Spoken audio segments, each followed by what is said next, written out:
Alright, so this is a practice run through of my message that I'm going to be giving on the 21st for school.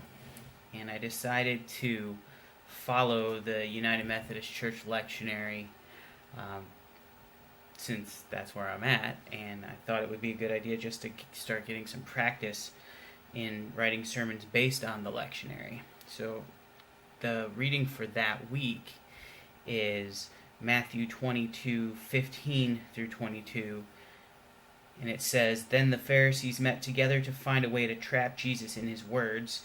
They sent their disciples along with the supporters of Herod to him. 'Teacher,' they said, 'we know that you are genuine and that you teach God's way as it really is. We know that you are not swayed by people's opinions because you don't show favoritism. So tell us what you think. Does the law allow people to pay taxes to Caesar or not?' Knowing their evil motives, Jesus replied, 'Why do you test me, you hypocrites? Show me the coin used to pay the tax.' And they brought him a denarian. 'Whose image and inscription is this?' he asked. 'Caesar's,' they replied. Then he said, 'Give to Caesar what belongs to Caesar, and to God what belongs to God.' When they heard this, they were astonished, and they departed." Now, I used a slightly different translation, and some of the wording actually does make a difference. So there you go. One little lesson. Different translations can give you different meaning. And so the title of this message is called "Peacemaking is Tricky Business."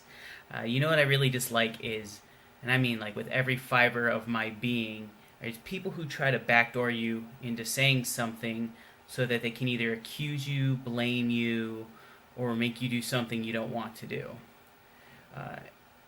And my mother-in-law, Jane, who will be at this message, so she's going to hear this, but she's great for this. So I'll use her as an illustration. Jane loved to ask people questions like, what are your plans on Friday? Or are you doing anything in the morning? And I learned quickly that when one of those questions come, it's usually designed to reveal that I'm indeed free to go pick up a birthday cake at the wrong Giant Eagle. Now, I'm just messing around with her because she and I have worked it out.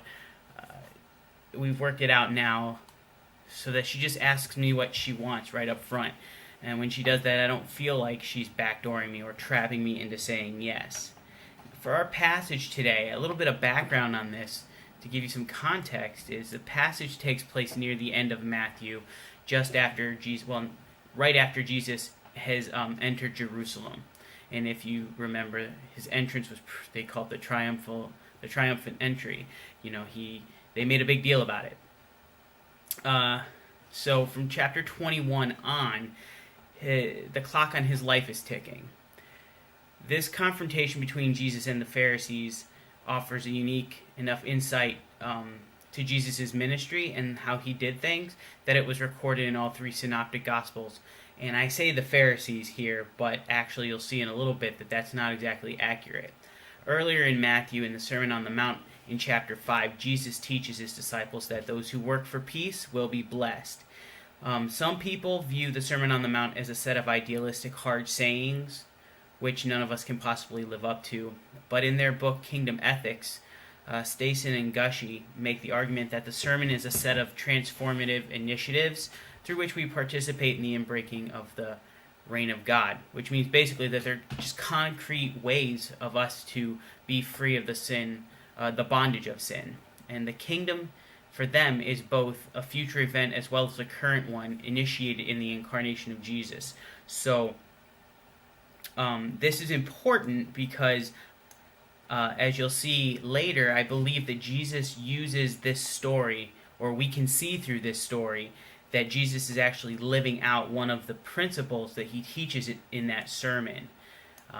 And the point here is that Jesus does show us in Matthew 22, 15 through 22, that his teachings aren't just simply nice blessed be sayings. Jesus expects those teachings to be lived out in his day, in that day. And he set the example by seeking out peace in a situation designed to put his head on the block, or in his case, to get him crucified. Jesus actively sought out peace by not doing violence in this situation. Now, one could make the argument that name-calling is a form of verbal violence, because he does call them hypocrites. But I think that this is a situational argument at best. Being called a hypocrite was probably the nicest thing Jesus could muster to that brood of ill-intentioned vipers. Let's focus now on the text of the passage and see exactly how Jesus uses this unfortunate situation as an excellent teaching moment for his disciples. First, we see that the Pharisees try to trap Jesus, and they do this by sending actually a group of people to go speak with him in the temple. Now, have you ever had an issue with someone and they wouldn't talk to you about it themselves? Instead, they send someone else to do the talking to you. And when they do that, it's a passive-aggressive way of basically saying, I don't think enough of you to bother coming and dealing with you myself. And this is exactly what happens to Jesus here, because we see that Matthew tells us that the Pharisees sent their disciples. So they didn't even come themselves. They sent their disciples and some of Herod's followers, basically the people who wanted Herod in power. The Pharisees sent their students, so even though they were conspiring to do Jesus in, they still thought little enough of him that they didn't come themselves, or perhaps they were still trying to keep their hands clean of the whole thing. Either way, while Jesus does a good job at avoiding falling into the trap, it's not like the Pharisees were sending their big league club. Yet perhaps this is part of the reason Jesus chose to approach the situation in a more peaceful manner. And I say that because Jesus was a peacemaker, but we see that Jesus was also a seeker of justice. And in his pursuit of justice, I've made the argument before that Jesus did, in fact, express a violent outburst in the temple when dealing with the money changers. I mean, flipping over tables is a violent act. But since in our current passage these were just his disciples, or just the Pharisees' disciples, and some political lobbyists, basically, perhaps Jesus wanted to go easy on them. In any case, he really does treat them like little kids. First he admonishes them for trying to test him, and then basically he says, what's the big deal? Why are you even bothering me? Next, you'll see that this group tries to butter him up. Now, I've gotten this phone call before. Hi, Shane. How you doing? Love what you've done with your hair. And I know when I get that call, some BS is about to follow. Here again, notice two things that the Pharisees' disciples say to Jesus in an effort to soften him up. First, they say that he tells the truth, that Jesus tells the truth and he teaches God's way truthfully. And as readers, we can gloss over this pretty easily because we know that Jesus is truthful. There you go. This isn't news to us, but reading the context of this passage makes us remember that the Pharisees have been trying to undo Jesus for about 10 chapters now. And if they thought he was truthful in teaching the proper theology of his time, then we wouldn't even be having this story. So these people are flat out lying to Jesus in an effort to cloud his judgment by appealing to his pride. And second, Jesus' opponents note that he doesn't care what anyone thinks because he doesn't care about the opinions of people. Now, the translation I read you before says that he doesn't show. We know that you are not swayed by people's opinions because you don't show favoritism.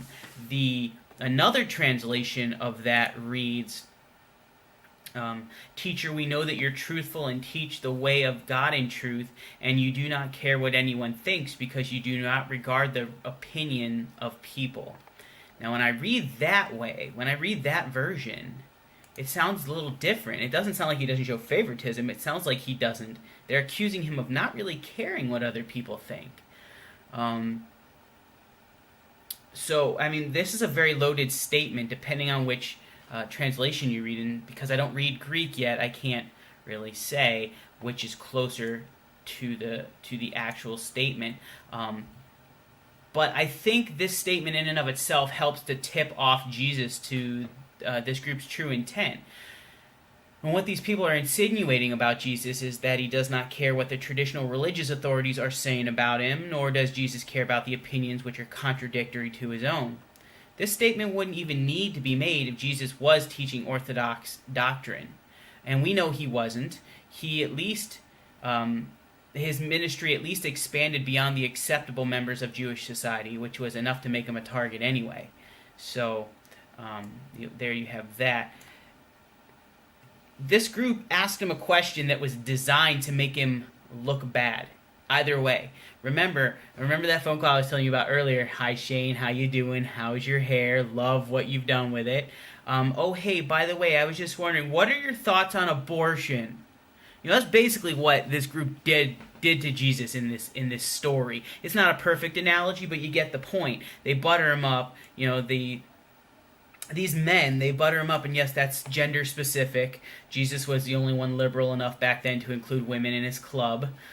These men, they butter Jesus up only to hit him full force with a question designed to make him despised by at least one group, but possibly more. I mean, think about it. If he says no, don't pay taxes, he becomes a target of the Roman occupation as a political insurrectionist. If he says yes, as he does open himself up to ridicule from his Jewish followers, most of whom resent the occupation. But Jesus sees through this. He sees the dilemma and chooses to make two very bold statements by saying, give to Caesar what is Caesar's and give to God what belongs to God. Now, the statements are this. One, to the Jews, Jesus is saying that they are to be subordinate to the Roman occupation and to live within the confines of the civil law laid down by the Romans. This would have been a very unpopular view, especially in light of Jesus' entry into the city that I mentioned before. According to the story, Jesus entered Jerusalem to the shouts of people, believing they were going to be liberated from foreign occupation. I mean, that's what the view of the Messiah was back then. It was not this suffering servant that we as Christians kind of view it as now. The Jews believed that their Messiah was going to be a conqueror, was going to come in and reestablish God's kingdom in Jerusalem. So that's when he entered the city, that's what people were thinking. Jesus here is telling them something quite the opposite. He's saying that they're going to have to go on paying government taxes, which are crushing them already. But at the same time, in that exact same statement, Jesus makes the distinction between Caesar and God. And that's a bold claim to say that the Roman emperor is not divine. And in this, Jesus surely won back some of his credibility as the Messiah by openly, if subtly, diminishing Caesar publicly. Jesus reminds his followers that there is but one God and Caesar is not it.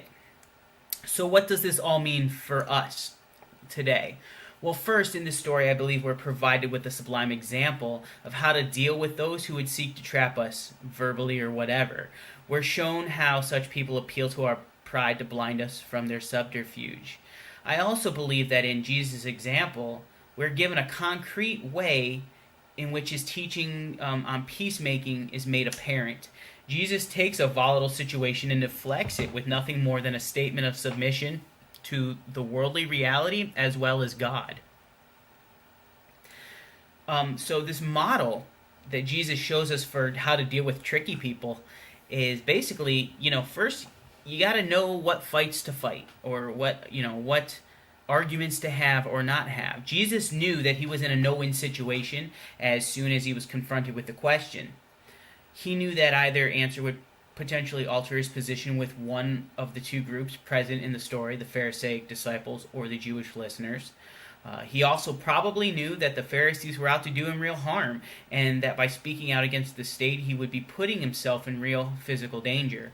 This was not something Jesus was quite ready to do yet in the story. He's not quite ready. I mean, we know as Christians, we make this suffering servant. A lot of our doctrine is centered around Jesus dying for us, and it was a plan and all that.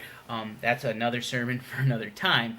But in the story right now, he's not quite ready to do that yet. So at this point in his ministry, Jesus knew how to respond in such a way that would save face with his followers while at the same time giving the impression of submission to the state.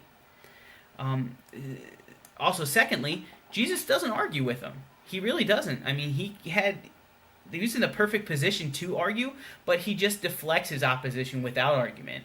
I believe he realized that arguing with his opponents served no purpose other than to escalate the situation and to give more ammunition to them, which is what most arguments do in real life, isn't it? There was little the opposition could do. Actually, by not arguing, Jesus was submitting to the recognized authorities, God, Rome, even the Pharisees at that point. There's little the opposition could do without actually behaving like the bad guys that Matthew seems hell-bent on making them out to be throughout the gospel story. So as is most often the case, arguing serves no purpose other than to make the situation worse here. So Jesus just doesn't do it. And finally, what that does is that just leaves them astonished. Of course the Pharisees' disciples were stunned at his submission and were forced to leave. By not engaging them in the back and forth of an argument, and certainly by not giving in to their wishes that he would speak out against the Romans, Jesus' opponents had nothing left to do but leave. Jesus controlled his tongue very well, and the fruits of that discipline showed in this victory. The other major thing we learn, where we can see in this story, is that Jesus taught in the sermon in chapter 5 that the peacemakers will be blessed, and he really lives out this teaching from the sermon by seeking a peaceful resolution to the conflict. He didn't argue, which would have been verbal violence, nor did he antagonize his opponent. The closest thing he did to that was call them hypocrites. But in this context, the word that we translate as hypocrite actually would be more like them calling him pretenders, which actually kind of, what we think of him as hypocrite, but hypocrite in our context, in our modern day, takes a real nasty tone. I don't think it really, it was forceful, but it was still, he was basically saying, you're not fooling anybody. You're certainly not fooling me. He knew they were faking, and he just wanted to point that out to them. By not arguing, however, Jesus reminds us that peacemakers must be submissive to their aggressors on occasion. Jesus was not being passive in his response. This is obvious by the fact that he called out Caesar's claim to divinity. That's not passive, that's gutsy. While not being passive, he was still submissive in the situation. He did not seek to do harm to his opponent, which is the basis of retaliation. Jesus' ministry was about restoration, and by not arguing or fighting with his opponent, Jesus is doing his part to help keep them whole. So he's actually thinking about his opponent in this a little bit. Sometimes we must be submissive to others to keep them from being hurt, even when they seek to do us harm. It's in his simple give to Caesar what is Caesar's and give to God what belongs to God, Jesus is showing his disciples that one can be submissive to the will of God and to others all at the same time. It does not always have to be either or. Sometimes, as in this case, it can be both and. Close this up, the passage today, Matthew 22:15 through 22, we're shown that even when given a seemingly impossible choice, we should seek to find a way to come out having served both God and our fellow humans. I think that's a really key to Jesus' ministry, where he's, in fact, for him, serving others was the will of God. Jesus truly lived his Sermon on the Mount teaching of peacemaking, as well as his teaching that we're to love our enemies. That shows up very prominently here. He didn't do any violence, yet he came out victorious. He submitted to the will of God, yet allowed humanity its place in the order. He made his point, but he helped to keep his opponents whole. I believe that this passage is a great model for peaceful conflict resolution, and it's one of the many examples that we have within the Gospels themselves that show this kind of teaching being lived out by Jesus.